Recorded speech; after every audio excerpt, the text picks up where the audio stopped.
चलिए dear students, जैसा कि हमने पहले डिसाइड किया था कि हम लोग सिंगल लेक्चर में एक एक चैप्टर को अब रिवाइज करेंगे। ठीक है, अब जब आप रिवाइज करेंगे तो थोड़ा सा आप इसमें अगर आप कंसंट्रेट करेंगे तो आप बहुत ढंग से इसे कर पाएंगे, बहुत ढंग से। नहीं तो आपके लिए ये दिक्कत वैसी ही बनी रहेगी, फिर ऐसा ये सब करने का हमें कोई मतलब नहीं है। ठीक है, तो अब जो रिवाइज करेंगे तो मैंने एक फ्लो चार्ट के रूप में पूरे चैप्टर को बनाने का प्रयास किया है कि भाई इस चैप्टर में क्या कुछ है, उसकी एक मोटी मोटी इमेज आपके दिमाग में सेट हो जाए। ठीक है, मेन बात ये होती है जब आप साइंस में और खासतौर से बायोलॉजी में कोई टॉपिक पढ़ते हैं तो मेन बात ये होती है कि आप लोग उसे लिंक नहीं कर पाते हैं एक टॉपिक से दूसरे टॉपिक को।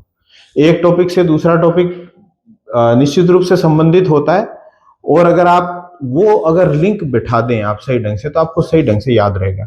फ्लो चार्ट्स जो हैं वो आपको इस बारे में हेल्प करेंगे।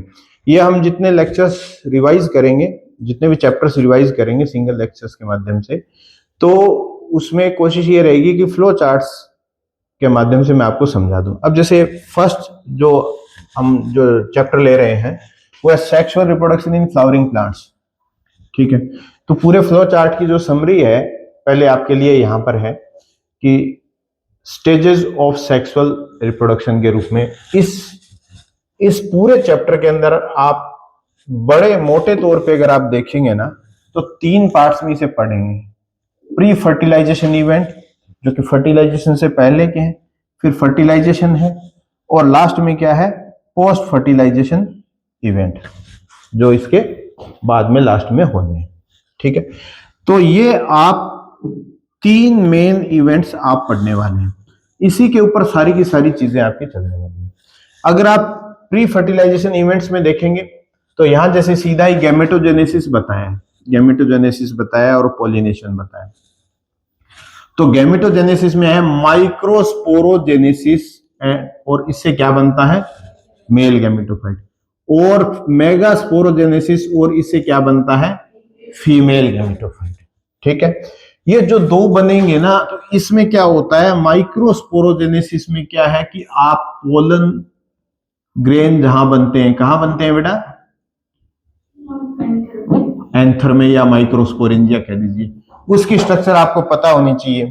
ठीक है, तो आप जो है वो इसकी स्ट्रक्चर को आप देखेंगे ढंग से। ठीक है, दूसरा आप देखेंगे मेगास्पोरोजेनेसिस के अंदर देखिए मेगास्पोरेंजिया कौन सी है, ये क्या है, ओव्यूल। ठीक है, तो ओव्यूल के अंदर क्या बनेंगे, मेगास्पोर्स बनेंगे, और मेगास्पोर से क्या बनेगा, फीमेल गैमेटोफाइट। ये आपको पता होना चाहिए।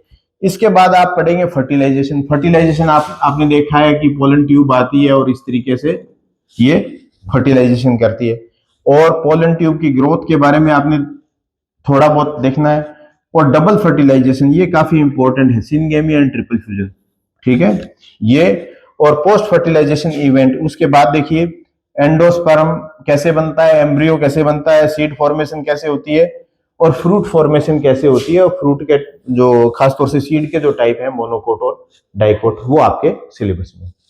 तो आगे अगर हम चलें, पहला देखिए माइक्रोस्पोरोजेनेसिस जब आप एंथर में देखते हैं ना तो एंथर का आपको डायग्राम दिमाग में रहना चाहिए, आपके एंथर का डायग्राम। और एंथर में सबसे बाहर की तरफ कौन सी लेयर है, एपिडर्मिस है, उसके बाद क्या है, एंडोथीसियम, फिर मिडिल लेयर, और लास्ट में टेपिटम। ठीक है, ये आपको क्लियर है।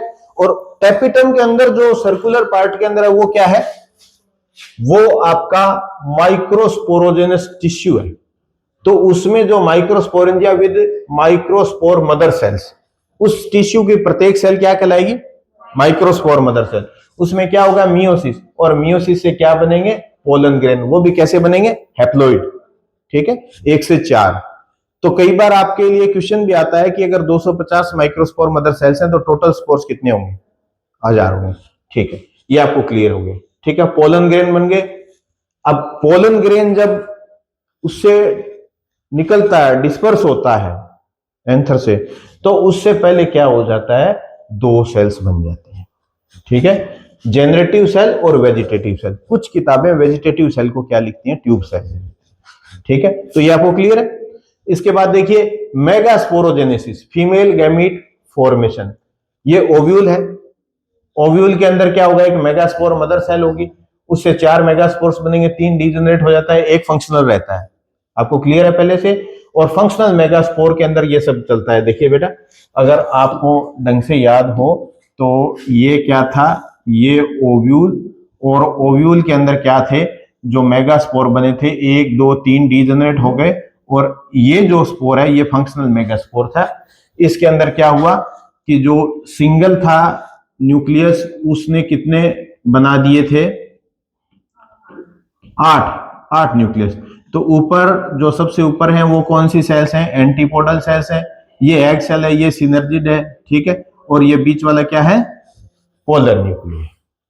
ठीक है, ये इतना, ये क्या बन गया है, ये देखिए, यही डिटेल्स यहां पर इसने बता दी। ठीक है, तो यहां तक आपको क्लियर है। इसके बाद देखिए पोलिनेशन। पोलिनेशन दो टाइप का है, सेल्फ पोलिनेशन और क्रॉस पोलिनेशन।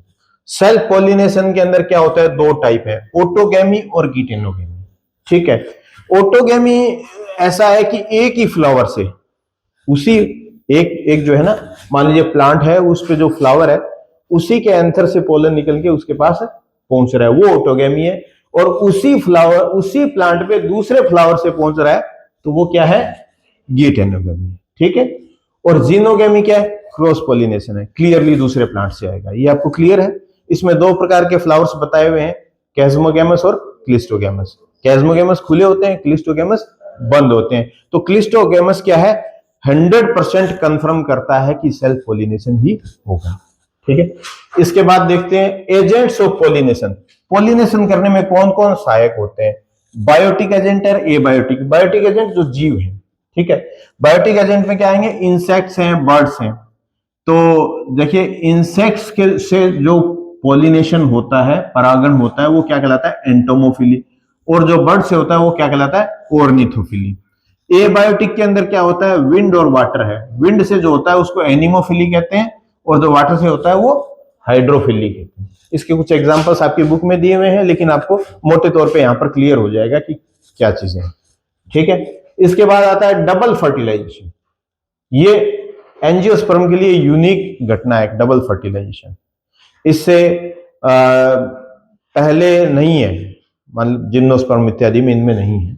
तो यहां पर देखेंगे, आपने क्या देखा था, डबल फर्टिलाइजेशन को जरा एक बार मैं थोड़ा सा यहां पर समराइज कर देता हूं बेटा, कि ये ओव्यूल था, और ओव्यूल के अंदर देखिए बेटा, आपने क्या देखा था कि ये 3 तो क्या है, एंटीपोडल सेल्स है, ये क्या है, एग सेल, और ये सिनर्जिड, और ये पोलर न्यूक्लियस। इस तरीके से जब यहां से पोलन ट्यूब आती है, जब यहां से पोलन ट्यूब आती है इस तरीके से, तो पोलन ट्यूब से कितने यहां पर मेल गैमेट निकलते हैं, 2 मेल गैमेट निकलते हैं। एक मेल गैमेट तो कहां आ जाता है, एग के पास, और दूसरा मेल गैमेट आ जाता है पोलर न्यूक्लियस। तो ये क्या बन जाते हैं, 3n, और ये क्या बन जाता है, 2n। जरा देखो, gamete first plus egg zygote बन गया, ये क्या कहलाता है, सिनगैमीट। ठीक है, और गैमीट 2 और polar nuclei endosperm, primary endosperm nucleus बनाता है, PEN बोलते हैं इसको, और ये ट्रिपल फ्यूजन है। और यही पूरी की पूरी घटना जो है वो क्या कहलाती है, डबल फर्टिलाइजेशन। आपको क्लियर है। ठीक है, आगे चलते हैं बेटा। पोस्ट फर्टिलाइजेशन चेंजेस, बड़ा ही सरल सी चीज है। फर्टिलाइजेशन के बाद क्या क्या होता है, कौन सा भाग क्या बना देता है, ये देखना है हमें। पोस्ट फर्टिलाइजेशन चेंजेस के अंदर अगर आप गौर करें तो यहां चलिए, जाइगोट से क्या बन जाता है, एम्ब्रियो। एंडोस्पर्म से क्या बन जाता है, फूड स्टोरेज टिश्यू। ओव्यूल क्या बना देता है, सीड। ओव्यूल वाल क्या बनाती है, सीड कोट। ओव्यूल स्टॉक क्या बनाता है, फ्यूनिकल। और ओवरी क्या बनाती है, फ्रूट। और ओवरी वाल पेरिकार्प। ठीक है, तो इस तरीके से ये आपका पोस्ट फर्टिलाइजेशन चेंजेस हो गया। इसके बाद चलते हैं सीड एंड फ्रूट डेवलपमेंट पे।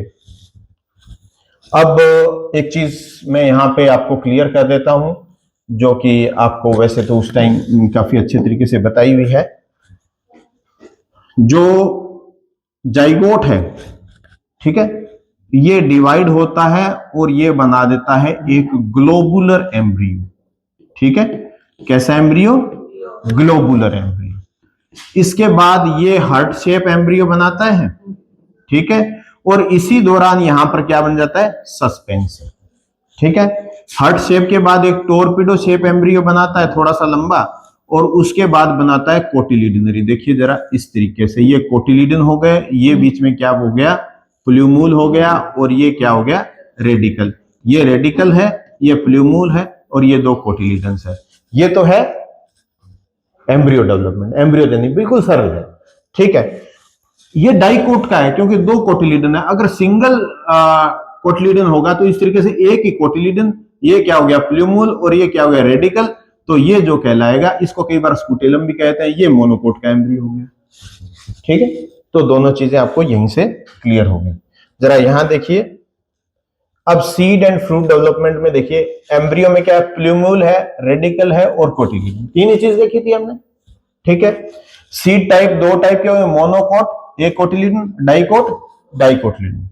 ठीक है, फ्रूट टाइप्स क्या हो गए? ट्रू फ्रूट, जो एकदम जिनको हम सच्चे फल बोलते हैं, ट्रू फ्रूट्स बोलते हैं, जो ओवरी से बनते हैं, वो क्या कहलाते हैं? True fruits. और अगर ovary other than ovary part से बनते हैं, जैसे कि सेव में बनते हैं या फिर आपके लीची वगैरह का, हाँ तो हाँ स्ट्रॉबेरी में, तो वो सब क्या कहलाते हैं?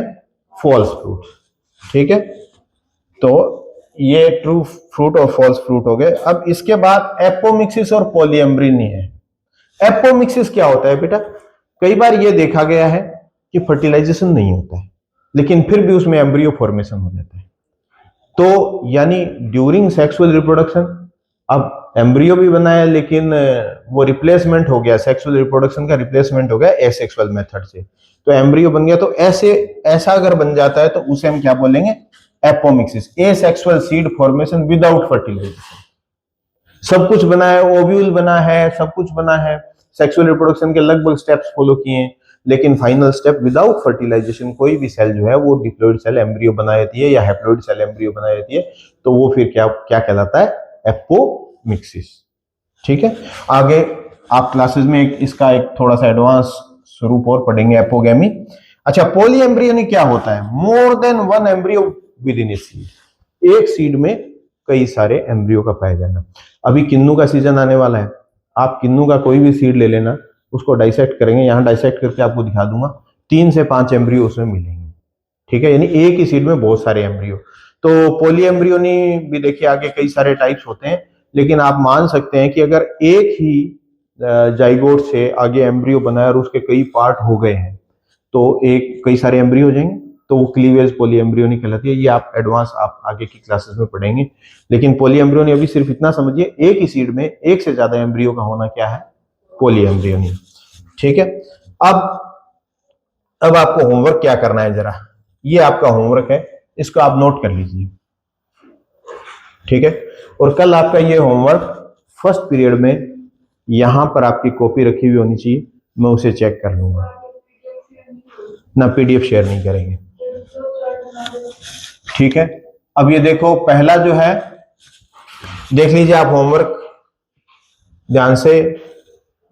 पहला मैंने आपको बताया हुआ है, ये लाइफ साइकिल बनवाया था ना चैप्टर पढ़ाते टाइम, उससे आपको सारा चैप्टर एक ही उसमें आ जाएगा लगभग। दूसरा है आउटलाइन डायग्राम किसका बनाना है? एंथर-टीएस का। तीसरा है मेल गैमेटोफाइट का डायग्राम बनाना है। मेल गैमेटोफाइट का कैसे वाला डायग्राम? ये वाला, ये। ठीक है, और फिर आपको ओव्यूल का डायग्राम बनाना है अलोंग विद गैमेटोफाइट, ये वाला डायग्राम, ये करके, और इसके अंदर गैमेटोफाइट होगा। ठीक है, फीमेल गैमेटोफाइट। जी,